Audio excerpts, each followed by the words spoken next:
starting with a 90-90 breathing drill from PRI Postural Restoration Institute.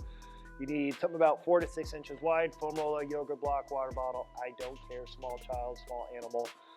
Everything's at 90 degrees, hence the name 90-90. What you're going to do is you're going to visualize pulling your feet down on the wall. This will engage your hamstrings, and you're going to let your hips come off the ground only a half an inch to 1 inch. You're not way the hell up there.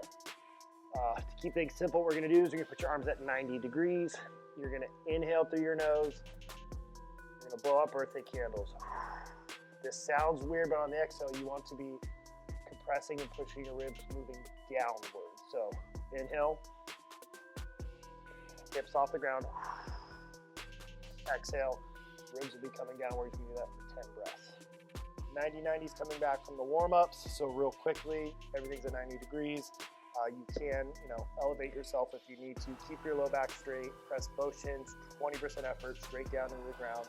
You can emphasize the front externally rotated hip by leaning slightly forward. So long as your low back doesn't round, you can emphasize the back hip if you rotate and then press down. So wherever your shoulder stays, that hip you're emphasizing. 5 reps, 5-second holds each side. Next is a rotating lizard. I am not the poster child for mobility, so do as I say, not as I do. You're in a deep lunge position. Okay, this hand's on the ground. You're gonna reach down, you're gonna rotate up, and the key is you're keeping this foot flat on the ground. You're not letting it roll out, so you'll be a big stretch in your glute and then a big stretch in your groin. So here to there, and rotate as far as you can. Hopefully you're getting farther than I am, but this is what I have right now. Sets of 10 each side. Inchworms, everybody loves to hate them.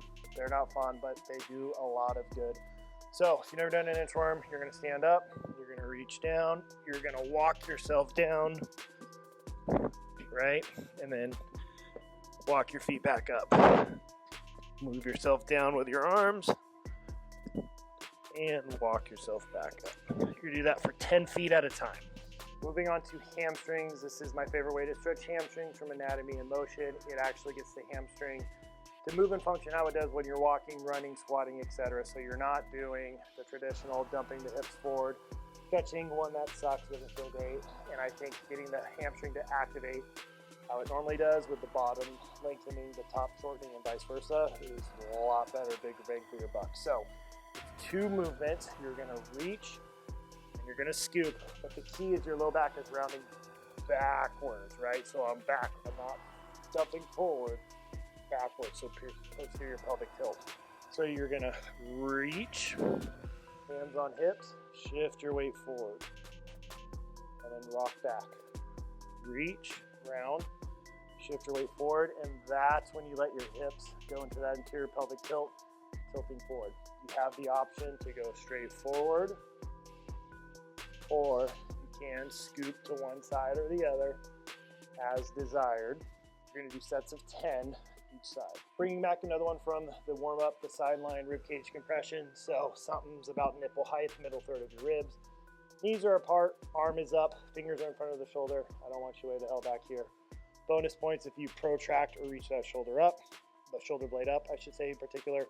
Inhale through your nose, blow up birthday candles. Try to relax on the exhale into the foam roller. 10 breaths only each side. The next breathing drill is going to be based on whether you're limited in internal rotation of the shoulder or external. I do find that most folks are limited in internal, but not always. But if you're an internal guy like myself, it's the all fours breathing drill from the warm-up again. Not being lazy, this works really well for all the movements we're about to do after this. So again, arm is elevated, that side elbows bent.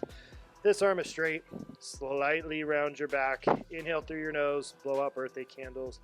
On the inhale, you're picturing expanding these ribs on the straight arm side between the shoulder blade and the spine, as if you're breathing them apart, right? 10 breaths, do it each side. If you are limited in external rotation, you would do this instead, or you could do both, whatever floats your boat and finds your lost remote. Coming to the wall, my low back is pressed flat against it, my upper back is not. Instead, I'm gonna reach forward, and I'm also gonna reach my shoulders and hands as far forward as possible, so I'm not retract, but I'm in that protracted reaching forward position. I'm gonna inhale through my nose, And I'm going to blow up birthday candles. The ribs come down again because this is another PRI drill. And then what you're going to do is you're going to visualize breathing into the ribs that are off the wall, trying to expand those, right? Because remember, I'm rounding forward. And you're going to do that for 10 breaths in through the nose, out through birthday candles. Picture expanding those. Low reach, posterior expansion. Now we're going on to the reach, roll, lift. Again, do as I say, not as I do. The active shoulder injury I have is not going to make this easy. This is the reach, roll, lift. It is spectacular and range conditioning. So what we're going to do, right, is we're hunched down. Now, again, palms are up, your arms are hopefully straight. You're going to reach, let the roller actually roll once you're in that end range. And you're going to lift one arm up at a time, hold it for 5 seconds, and down, and then the other arm. And down. So again, get in this position, we're reaching, we're letting it roll, and then palms are up, do the best you can, up, and I know it doesn't look pretty right now, and the other arm. This is going to be for sets of 5 because you're holding it for 5 seconds, and it's absolutely brutal. Cramping is normal the first few times, but this will help you get access to control those end ranges of motion. Snow angels, I'm going to do the best I can with the shoulder injury. There's a couple ways to do these. The hardest way is lying face down, right, and you're here, and come up, and all the way down, and you can add weights to this. They're going to be small 1 pound, 2.5 pound weight plates, but that is brutal, full range of motion control with the shoulder blade. Another version that we could do is just standing. So what the goal is your butt's on the wall, my low back's on the wall, upper back and the back of my head. Like for me, we know I don't have the best posture, so I would put something between my head and the wall. Palms are forward. You're going to try and stay in that position while coming all the way up. You want your elbows and your hands on the wall the entire time. So lying face down is a little bit more strength oriented. This is a little bit just more total mobility oriented. However, they both are very demanding. Say you're like me and about here, I lose that contact with the wall, then you're going to want to kind of really stay in this range and try and get a little bit better as we go week in and week out. Now this is going to be sets of 5 to 10. That is a wide range because if you're doing this for the first time, you might get cramping, you might fatigue. The goal is to get you up to sets of 10 reps, no problem. Wall angels are coming back again for serratus.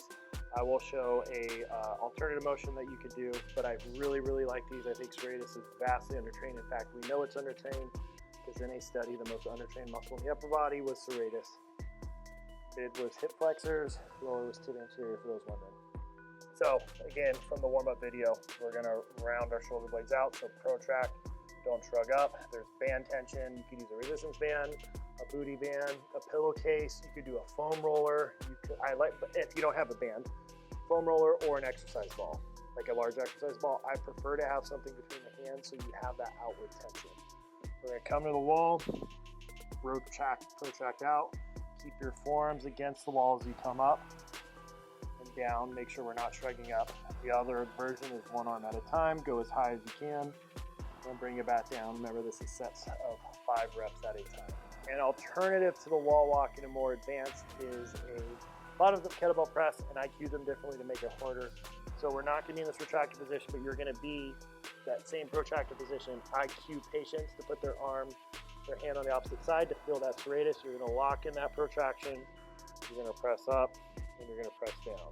But you're keeping that shoulder blade wide. You're not letting it retract back. This has to get what's called a co-contraction of the shoulder. Every muscle has to work together to balance this. This is brutal. So this is much harder than it looks. If you have access to a 5 to 8 pound kettlebell, I'd recommend that first and slowly work your way up. Just FYI, in the gym on lifting days, this is my litmus test. If this feels off, I know I need to spend 1 to 3 more minutes warming up. If this feels good, I don't have a great testing day. TYWs, you have 2 options. You can do the ones that I show that are body weight holding each for 5 seconds, or you can do it with weights in your hand, whether you be on an inclined bench or body weight. So we'll just do the body weight one on the inclined bench. But we form the letter T, right? You can play around with different wrist positions, whether you're in that neutral grip or overhand grip, right? And you go to the letter Y, same thing. You go neutral grip or overhand grip. When you do W, that's going to end in essentially what's a neutral grip. So body weight or with weights. If you're doing the weights, your sets of 10. If you're doing the body weight, sets of 5.